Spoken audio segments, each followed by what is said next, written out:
Assalamualaikum warahmatullahi wabarakatuh. Nama saya Muslimin dari kelas K221 MNR. Di sini saya akan presentasikan tentang kepemimpinan. Presentasi ini untuk memenuhi pengerjaan ES susulan di semester 6 mata kuliah perilaku organisasi. Apa itu kepemimpinan?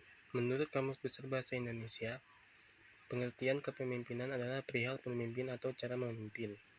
Secara harfiah, kepemimpinan berasal dari kata dasar pimpin, yang memiliki arti mengarahkan, membina, mengatur, menuntun, menunjukkan, atau memengaruhi. Sementara itu, Civitas Academica di Amerika Serikat menyebutkan, pengertian kepemimpinan adalah sebagai sebuah proses pengaruh sosial yang di dalamnya seseorang dapat melibatkan bantuan dan dukungan selainnya dalam usaha mencapai suatu tugas bersama.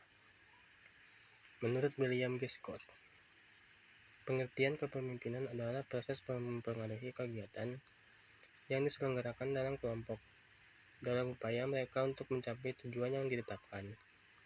Menurut Wessler, dari Masaryk 1961, Wessler dan Masaryk mendefinisikan kepemimpinan sebagai pengaruh antar pribadi yang dijalankan dalam situasi tertentu dan diarahkan melalui proses komunikasi untuk mencapai tujuan tertentu. Jadi, kepemimpinan adalah kemampuan untuk mempengaruhi dan menginspirasi orang lain untuk mencapai tujuan tertentu. Lebih dari sekedar memberikan instruksi, seorang pemimpin mampu menggerakkan timnya dengan visi, nilai-nilai, dan arah yang jelas. Pemimpin yang baik juga mampu mendengarkan, memotivasi, dan memberikan dukungan kepada anggota lainnya. Perbedaan pemimpin dan kepemimpinan. Pemimpin adalah individu yang memiliki wewenang formal dalam suatu organisasi. Seringkali ditunjuk atau dipilih untuk memegang posisi tertentu. Di sisi lain, kepemimpinan adalah peran yang dapat diadopsi oleh siapapun terlepas dari pangkat jabatan atau status mereka dalam hierarki organisasi.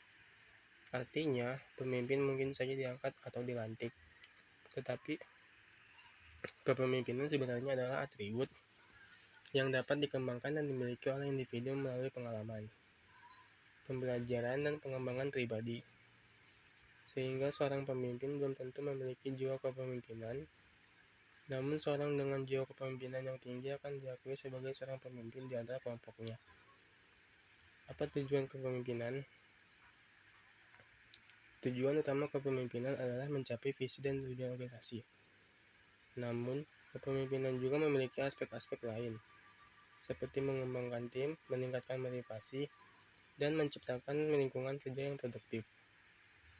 Antara lainnya 1. Menginspirasi dan mengarahkan. Salah satu tujuan penting kepemimpinan adalah menginspirasi anggota tim dan mengarahkan mereka menuju pencapaian tujuan yang telah ditetapkan. Pemimpin harus mampu memberikan arah dan motivasi yang diperlukan.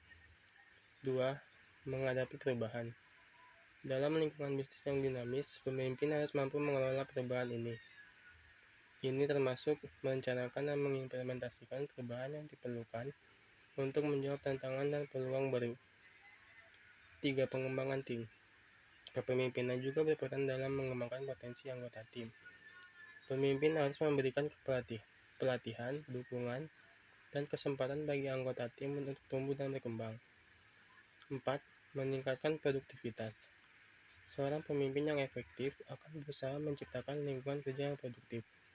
Ini termasuk mengidentifikasi dan mengatasi hambatan-hambatan yang menghambat kinerja tim. Apa fungsi kepemimpinan? Fungsi kepemimpinan mencakup berbagai aspek. 1.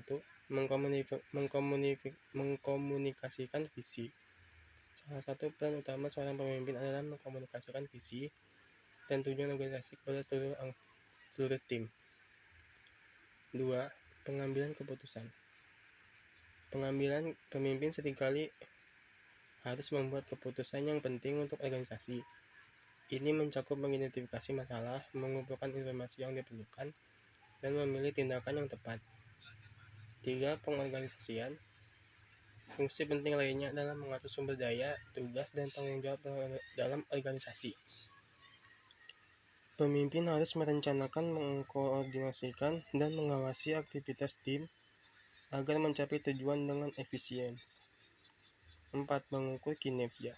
Pemimpin harus mampu mengukur kinerja individu dan tim serta memberikan umpan balik yang bermanfaat. Ini membantu dalam identifikasi kekuatan dan kelemahan, serta memberikan arah untuk perbaikan. 5. Mengelola konflik. Pemimpin seringkali harus mengatasi konflik di antara anggota tim. Tujuan dalam hal ini adalah untuk menjaga harmoni dan memastikan bahwa konflik tidak mengganggu produktivitas. Berikutnya, apa saja gaya kepemimpinan? Gaya kepemimpinan terdapat berbeda-beda, dan pemimpin sering mengadopsi satu atau beberapa gaya yang sesuai dengan kepribadian mereka dan situasi tertentu. Berikut adalah beberapa gaya kepemimpinan yang umum. 1. Gaya kepemimpinan otoriter. Dalam gaya ini, pemimpin mengambil keputusan secara tunggal dan memerintah dengan tegas. Mereka memberikan sedikit ruang untuk partisipasi anggota tim dalam pengambilan keputusan. 2. Gaya kepemimpinan demokratis. Pemimpin yang mengadopsi gaya ini mengajak anggota tim untuk berpartisipasi dalam pengambilan keputusan. 3. Gaya kepemimpinan transformasional. Pemimpin transformasional memotivasi dan menginspirasi anggota tim untuk mencapai tujuan yang lebih tinggi. Mereka menciptakan visi yang kuat, mendorong inovasi, dan mendorong pengembangan pribadi anggota tim. Contoh pemimpin yang memiliki kepemimpinan yang kuat. Ada banyak pemimpin yang telah menunjukkan kepemimpinan yang kuat dalam berbagai bidang dan konteks. Di bawah ini adalah beberapa contoh pemimpin yang dikenal sebagai karena kepemimpinan mereka. Yang pertama, Nelson Mandela. Mantan Presiden Afrika Selatan ini adalah ikon perdamaian dan persatuan. Melalui ketekunannya dalam memerangi apartheid dan kemampuannya untuk memimpin proses rekonsiliasi nasional, Mandela menjadi simbol perubahan positif dan keadilan. 2. Mahatma Gandhi. Pemimpin perjuangan kemerdekaan India ini memimpin gerakan tanpa kekerasan yang menghasilkan kemerdekaan India dari penjajahan Inggris. Pendekatannya yang penuh kebijaksanaan dan perdamaian telah menginspirasi banyak gerakan sosial di seluruh dunia. Elon Musk, pemimpin bisnis dan teknologi yang inovatif, dan ini adalah pendiri SpaceX, Tesla, dan perusahaan lainnya. Musk dikenal karena visinya yang ambisius dan eksplorasi luar angkasa dan pengembangan mobil listrik yang telah mengubah industri. Ignatius Jonan adalah seorang tokoh di dunia transportasi dan infrastruktur Indonesia. Selama menjabat sebagai Menteri Perhubungan Indonesia, ia melakukan berbagai reformasi yang signifikan dalam transportasi Indonesia, termasuk pengembangan infrastruktur kereta api dan transportasi laut. Yang terakhir, Nadiem Makarim. Nadiem Makarim adalah pendiri dan mantan CEO Gojek. Gojek, sebuah perusahaan teknologi dan layanan transportasi terbesar di Asia Tenggara. Dia telah mengubah cara orang-orang di kawasan ini berpergian, mengakses layanan, dan berinteraksi dengan ekonomi digital. Nadiem juga saat ini menjabat sebagai Menteri Pendidikan, Kebudayaan, Riset, dan Teknologi Indonesia, di mana ia berusaha untuk menegakkan sistem pendidikan di Indonesia dengan menerapkan program Merdeka Belajar Kampus Merdeka. Kesimpulannya, kepemimpinan bukan hanya tentang memiliki jabatan, tetapi tentang kemampuan untuk memotivasi, mengarahkan, dan mempengaruhi orang lain. Dalam dunia yang terus berkembang, pemimpin yang efektif adalah aset berharga bagi setiap organisasi. Untuk memahami lebih dalam tentang kepemimpinan, kamu dapat menjalani program manajemen di jurusan manajemen di LSPR.